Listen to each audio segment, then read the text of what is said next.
정당 내 권력 투쟁은 당연히 있는 겁니다. 그건 자기 정치 욕망이잖아요. 거기에 이재명 대통령을 끌어와서 자기 욕망을 이재명 대통령의 뜻으로 포장하는 건 하면 안 되는 거예요. 특검으로 전준철 변호사 추천했다가 이 대통령이 언짢아 했고 민주당에서 지도부가 제대로 살피지 못한 점이 있단 말이죠. 전준철 변호사 본인은 대북 송금 변호한 게 아니기 때문에 별 문제 없을 거라고 생각해서 이성윤 의원에게 그 대목을 말하지 않았다. 이성윤 의원도 친윤이 아닌 게 분명한 유능한 검사 출신이라 추천했다. 이게 해명이란 말이죠. 그래서 저는 양쪽 모두 이해가 가는 면이 있는데 근데 인사권은 대통령에게 있는 거예요. 그리고 대통령이 최종 결론을 내렸잖아요. 그럼 거기서 일단락되어야 할 정도의 일이거든요. 이건 누가 악의를 가진 게 아니고 부주의했던 거란 말이죠. 충분히 살피지 못한 거예요. 근데 정청래가 일부러 그랬다. 대통령 엿먹이려고. 아니, 정권초의 당대표가 대통령을 왜 엿먹입니까? 미쳤어요?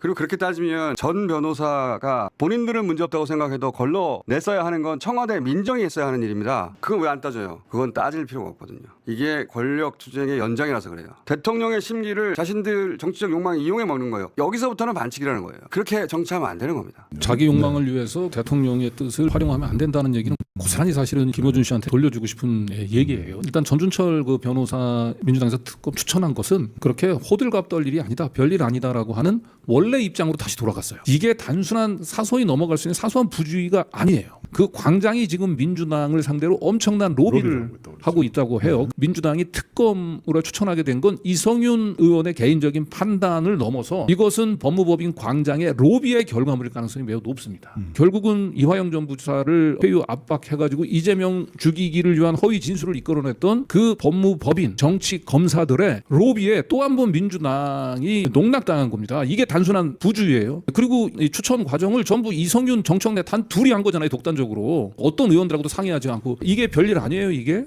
단순히 사소한 부주의예요. 오늘 민정수석실에서 보다 못해 뉴스공장 그 보도를 보고 오늘 해명을 했죠. 두 차례나 부정적 의견을 이미 전달했다고. 전달했다고. 그러니까 김어준 방송에 대한 비평을 우리가 하지 않을 수 없는 게 청와대가 저렇게 반응을 해야 될 만큼 너무 큰 영향을 끼치고 있는 거예요. 전준철 그 추천 파동 이 자체의 문제를 얘기했던 사람들은 그냥 단순히 정청래 대표나 이성윤 최고가 이재명 대통령을 엿먹이기 위해서 그렇게 주장한 사람들은 없어요. 왜 없는 얘기를 자꾸. 예. 다만 아까 얘기했던 대로 정치 검사들의 음습한 로비에 당한 거예요. 농락당한 거예요. 그 점을 지적한 거라고. 그리고 공적인 시스템을 무력화시킨 그 점을 지적한 거지. 이게 있죠. 그 김어준 씨가 늘 얘기했던 대로 주장하지 않는 것을 마치 있는 것처럼 허수아비를 만들어가지고 허수아비를 때리는 본인이 똑같은 방식으로 정당한 비판을 했던 사람들을 허수아비로 때리기를 하고 있는 겁니다.